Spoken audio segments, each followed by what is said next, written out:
And then the next one is One Barrel Away from the Truth. So that's a coming together of you and Suzi doing a sort of half and half kind of thing. Yeah, so we did the half and half thing.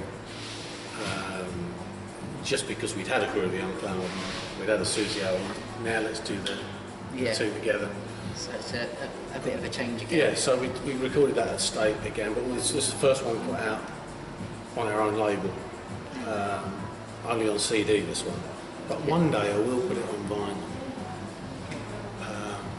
That's a promise. You've just committed that to the internet. It will happen. I don't know when, but it will happen. So that was a good album to do. Yeah. Lots of people. Rob Shepherd plays on that. John Whittaker plays on that. From Stuart Turner's band and from obviously Rob from the Singing Lions. Bruce is on it. Bruce is on it. Rowan Kiersey Lawson on Vibes, Real Vibes, which is really nice. Yeah. Real good jazz vibe player. Lots of people, and it was really good. Really enjoyed making that album. It was good fun. Yeah, it sounds fun. It's very, very witty. The song about the morning.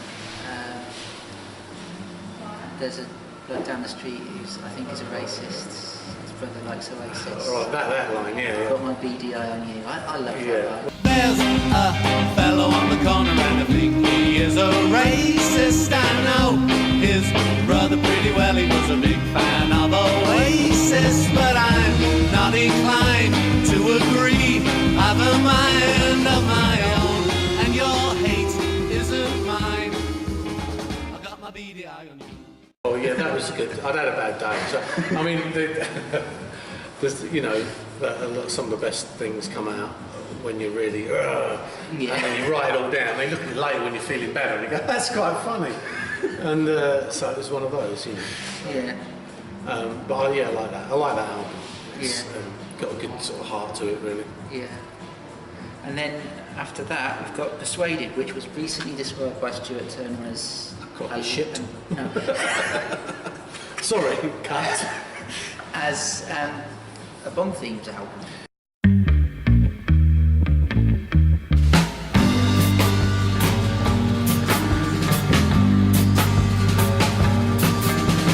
Lost in a moment that was not my own. Caught in the silence, I was not alone. Well, yeah. Was that the intention, or? Not so much that it was going to be a Bond themes album, but I did want it to sound like a soundtrack album. Okay. I wanted to make it sound like Persuaded was a film. Yeah. Have you got an idea of what the plot was or anything? Or? I mean, I already, not really, I just, the interesting thing is we had two songs left over from when we recorded the first Groovy Uncle down at State. And they were You Look Good to Me and Wet Weekend. We had them left over, and I thought, I want to fit them onto this album because they sound like they should be in a film. Yeah. And I had this idea of doing a film thing. But the new album we were recording at Branscombe, so I thought, I hope they sound right because it's going to be a different studio. Oh yeah. But they do, they fit in fine. But so I worked out the idea of so that this should work. So I'll get a theme tune. It's an instrumental that opens the album, and then we have the vocal version. I'll write some lyrics later. It'll happen. that will fit onto the end of the album. So I've got those two songs. I've got the top and tail. Yeah. Start and finish. Now I've just got to write the rest. Okay. So I just thought to keep that in mind, that film thing. But there were some brilliant happy accidents in the recording of that album because, like a Barefoot in the Car Park, which was released as a single on State Records, but is on the Persuaded album. That has become the most popular song we've ever recorded. It's, got loads of airplay and stuff. It's such a great sounding record, and the interesting thing about that is that Bruce plays drums and guitar on that. At the same time, no? At the same time, which is a good trick. and while smoking a fag. And when he came to do the drum part, he initially couldn't get right. He was like doing a kind of punk rock attack. That was not right. And it's like, well, it's a swing beat. It's like, I feel fine on What Do I Say or something like that. Yeah. Then he got it. It sounded brilliant. He went to do the guitar part, the lead guitar, and when he sat down to record it, we were about to press record, and he didn't know what exactly. He knew the notes, the arrangement he was going to play. Yeah. He didn't know how he was going to attack it. Right. So he knew the tune. And right at that moment, just before we pressed record, in walked trumpet player John Littlefair, who had been in had been in a band with Bruce, had been in a surf band. And so as soon as he walked in the door, Bruce kind of went, "That's it, surf guitar," and he just played surf guitar, and that's what makes that record is that surf guitar thing. Okay. And he had no idea he was going to do that until right at the last second. Just because someone walked in, and that makes the record. And that's a brilliant happy accident. That's what I love about recording. Those things always seem to happen. They always seem to happen with Bruce. He doesn't learn the song, but then he does the best thing you'll ever hear. Yeah. You know. So that's how that happened. And that was your first time working with Miss Modus as well. So you had Suzi and Yeah. Well, what happened there was I had the songs worked out. I thought, great, we've got a soundtrack album. And as usual, I gave the girls' songs to Suzi. And she sort of said, they're great songs, but I don't think they suit my voice. Mm-hmm. Which at the time I was really kind of, because they've got to be on the album. They can't be me singing them because they're girls' songs. Yeah. So the only thing I can do is think of another girl singer to come in and have another girl singer to do a couple of songs. So I said, what am I going to do? And then I remembered a couple of years before we'd done a gig in London and we'd supported a band called Modus, and the girl singer was really good and really, she looked, the great thing is about Bond themes is that she happens to look like a Bond girl. So that was an advantage. So I just thought, yeah, she'd be good. Because it had to be someone that gets it, that gets what, not just someone that can sing, but someone that gets it. So I thought, yeah, I'll get in touch with her, see if she wants to do it. And I was expecting a no, I was expecting her, because she's in Scotland. Okay. So that's a long way to come. You don't make life easy for you. No, this is what makes it good. Seriously, this is what makes it like, we're going to do it, It's because you're not resting on your laurels. It's a bit of work. Yeah. So she went, yeah, all right, I'll come down. I'd love to. Played her the songs. She went, I'm definitely coming down. They're really good. I want to sing those. So she came down, recorded them, and it sounds, to me, I think it sounds like a soundtrack album. And it ticks the boxes I wanted it to tick. Well, Stuart Turner identified it as a Bond themes tune. So well, thank you, Stuart. I think you achieved your mission. Yeah, job done. I think, I think that's because you're probably going to ask me what my favourite album of Groovy Uncle is, and that possibly is it. Yeah. For various, I think it's because a part of it I think is because the arrangements are really. I'd never written an instrumental before, and the arrangement of that is totally out of the demo. That's what I want everyone to play, which I really do. Normally I'll write a song and everyone comes up with their own thing. Yeah. And that was the one where I went, no, I want you to play the bass like that, and I want the horns to do exactly that. So it was kind of, it works. So it was an achievement. Probably from that reason I really like it. Yeah. But it's such a good sounding record. Yeah. But you didn't ask me that question, I asked myself. You asked yourself. So you clearly think that Life's a Gift is just rubbish. It's all right. So that's the latest one we have available at the moment, isn't it? 2015, Life's a Gift.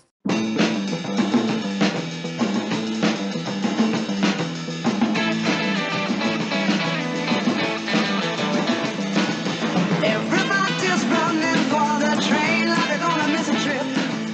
Everybody's running for the rain like they're gonna miss a trip. Well, that again, I thought I liked the cartoon. I wanted to continue the cartoon because these albums, Life's a Gift and One Vowel, got cartoon pictures on them.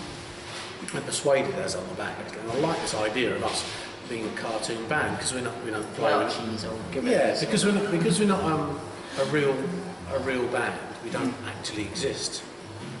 I think we're a cartoon band. I like that idea. So Daryl Hartley came up with all these caricatures. Yeah. And they look great. And I think let's go back to let's do another cartoon album. You've done some gigs in Spain, haven't you? Which was with Suzi, Yeah. but you haven't generally. No, we've done a Hipsville thing, and we've done a couple of things. I went to Cardiff and did a couple of acoustic gigs with Suzi, but we're not really a gigging band because it's very difficult because there isn't a band. We make a record, and I say, well, Bruce is on guitar and drums on that, and then that track, and then Mole might be on drums and bass on that, and Nick on bass on that, and someone at the horn section might be.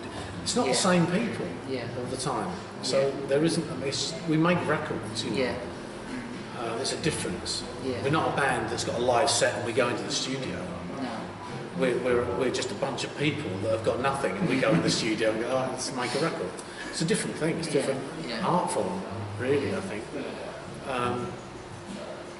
But Life's a Gift. We just went back more kind of along the One Vowel lines. It's like the twin, the brother and sister album. Yeah. Cool. But that's a good, that was good fun again. It was, Yeah. And then you've got something on its way. We're not saying when because we don't know when, but it will be soon. Soon. It's called A Clip Round the Ear. A Clip Round the Ear. First time I've said that in public. Are you allowed to say that these days? You get a clip round the ear. And here it is. It's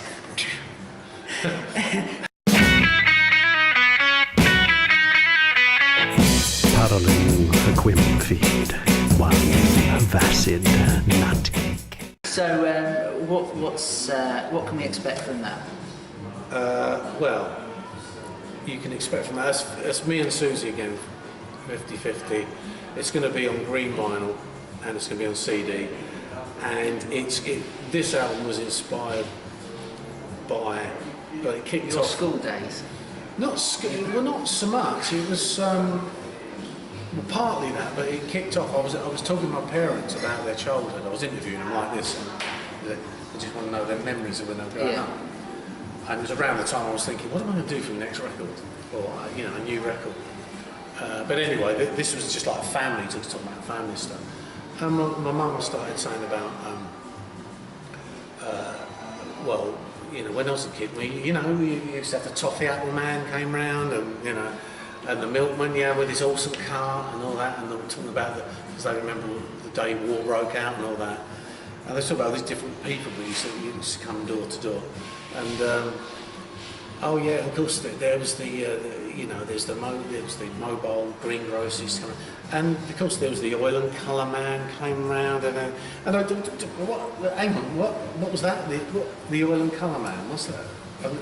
She said, I used to call him the oil and colour man. Never heard of it. I heard of the toffee apple man and all that. What was the oil and colour man? She said, he used to come around and selling lipstick, soap and paraffin.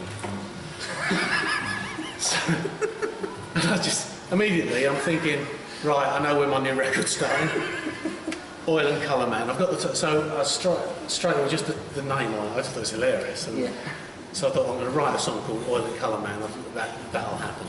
So, and then I started thinking, wouldn't it be good to sort of maybe do an album with those?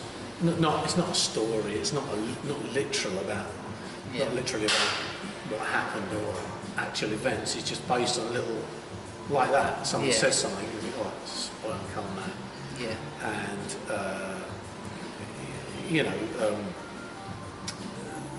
things like just little things people used to say. Another thing my mum said in that interview was she started to talk about when she did talk about school days was I said, what do you remember about your early school days? And she, her and my dad went to the same infant school, but they don't remember each other. And they said they had this teacher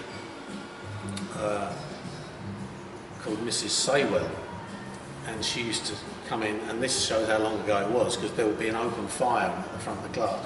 So she'd be teaching the class, and she'd be standing in front of the fire, lifting her skirt up, warming her ass. And I just thought, this is great imagery. Right, that's another one.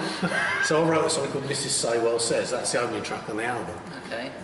But it's not, you know, in the song, she goes mad and has a breakdown and sets fire to the school. That didn't happen. But that was... but those sort of things, just little childhood memories from the parents, and then tying it in with things that I remembered at school or as a kid. Yeah. Tying that in with the type of songs I was listening to when I was growing up that were on the radio. Yeah. Until you build up and suddenly you've got a record, you know. Okay. And so the album cover is actually a picture, an old picture from about 1960 of my mum's sister in the garden at Newnham Street. Yeah. And she's sat on the wall, and she's not looking at the camera, she's sort of looking up in the distance. But I always thought, years ago, when I used to see that picture, I thought, that looks like an album cover, that should be used as an album cover. Okay. So when this all happened, I thought, that's going to be the album cover. Yeah. So we got that on the front, and on the reverse we got the old cartoon again. But it's all, yeah, it's kind of,